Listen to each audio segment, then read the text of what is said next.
Et c'est un point sur lequel la France doit être attaquée de la manière la plus ferme possible, et la Ligue panafricaine pour le jazz s'y engage. Deuxièmement, je m'adresse notamment à Monsieur Monet. Monsieur, quand vous dites que vous avez vécu la fin de la colonisation, je dirais que pour être rigoureux avec l'histoire, vous avez vécu la fin de l'esclavage, puisque l'esclavage prend fin avec l'abolition du travail forcé de 1946. Donc si vous avez vécu 1946, vous avez vécu l'abolition de l'esclavage. L'esclavage pour nous prend fin, juridiquement parlant, en 1946, avec la fin du travail forcé.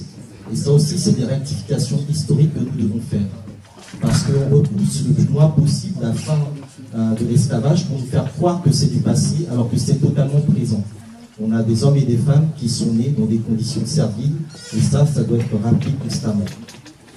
Un autre élément, je pense, qui est très important quand on regarde cet exposé et que j'entends certaines questions, elles sont tout à fait justes. Je trouve que c'est inadmissible que Eyadema, qui a tué de ses mains Sylvanus Olympio, dise quelques années plus tard que le franc CFA, c'est pas bien, on va en sortir, etc.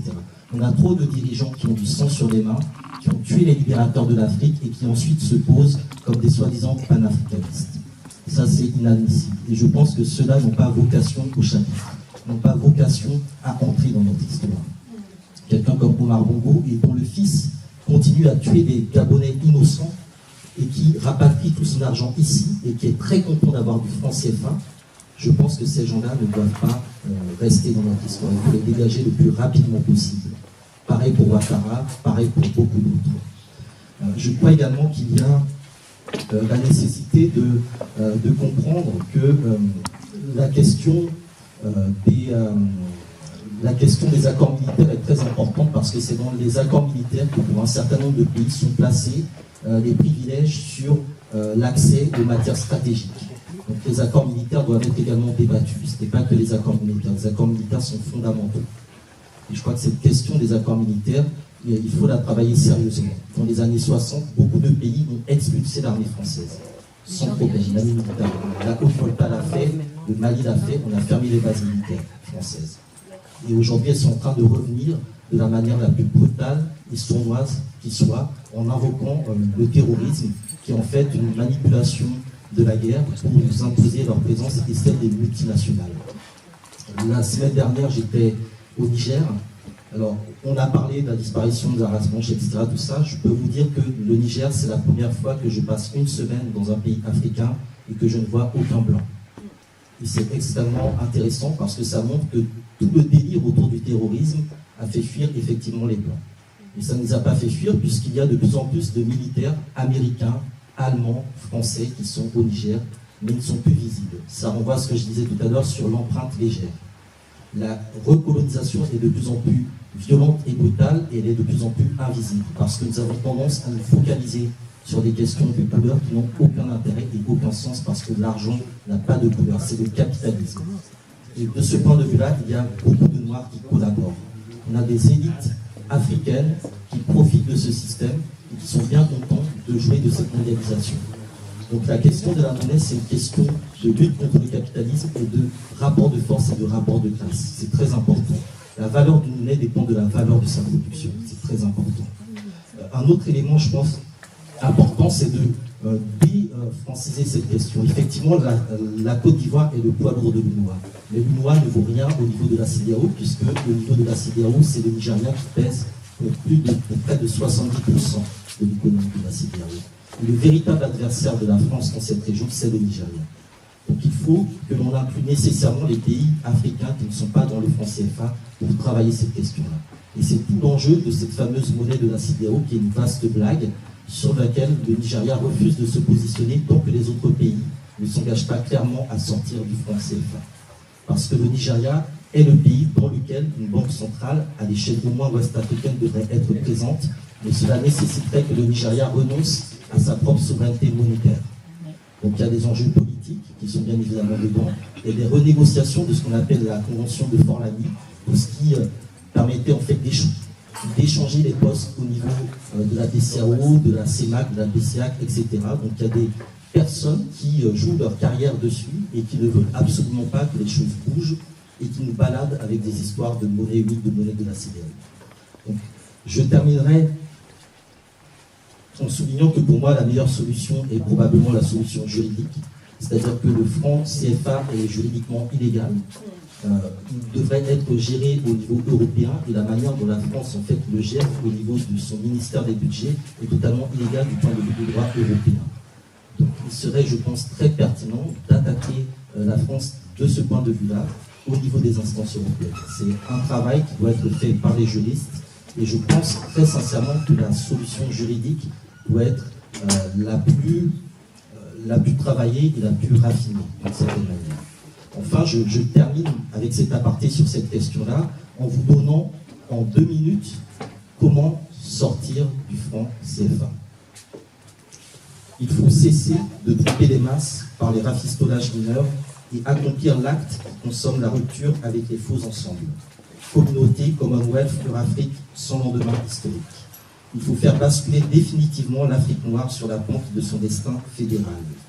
Cela ne conduira nullement au chaos économique, bien que l'Afrique occidentale fédérée possède un potentiel économique supérieur à celui de la France et de l'Angleterre réunies, c'est-à-dire supérieur à celui des nations qui nous menacent de sanctions économiques. Bien sûr, il y a la mise en valeur de ce potentiel économique. Cela pose des problèmes de cadre et d'investissement. Mais dans la partie technique de ce résumé est indiqué le chemin qui peut mener au succès d'une telle entreprise. Ce sont seulement les responsables politiques qui ne sont pas à la hauteur de ces problèmes, qui au fond n'y ont jamais réfléchi sérieusement, qui ont peur d'accomplir l'acte qu'ils considèrent comme un sevrage économique. Ils tentent ainsi, en servant d'écran, de perpétuer la même tutelle économique et politique d'une façon plus insidieuse, moins saisissable par la masse, mais non moins réelle. Je voudrais que ceux qui savent d'où provient ce texte lèvent la main dans la salle. Qui sait, qui connaît ici l'auteur de cet extrait? Par les fondements. Alors, c'est cher Anta Diop. Les fondements économiques et culturels d'un État fédéral d'Afrique noire, écrit en janvier 1960. Janvier 1960. Avant que nos États deviennent soi-disant indépendants. Le problème est déjà réglé depuis janvier 60. Donc je ne sais pas ce que nous attendons. Je ne sais pas en quoi nous croyons que ceux qui sont au pouvoir actuellement vont faire quelque chose. Il n'y a pas besoin de chercher à savoir ce qui remonte à l'Égypte, etc. Janvier 60, Cheikh Anta Diop lui-même a réglé le problème. Tout est là, il suffit de l'appliquer. L'objet de la Ligue panafricaine Umoja, c'est justement d'appliquer ce plan de libération du continent africain sur des bases politiques, sans faire de sentiments, sans chercher à sauver l'Europe de quoi que ce soit. Je pense que l'Afrique doit à un moment retrouver son égoïsme. On ne cherche pas à sauver l'Afrique pour sauver le monde, pour sauver l'Europe, pour relancer l'économie occidentale ou quoi que ce soit.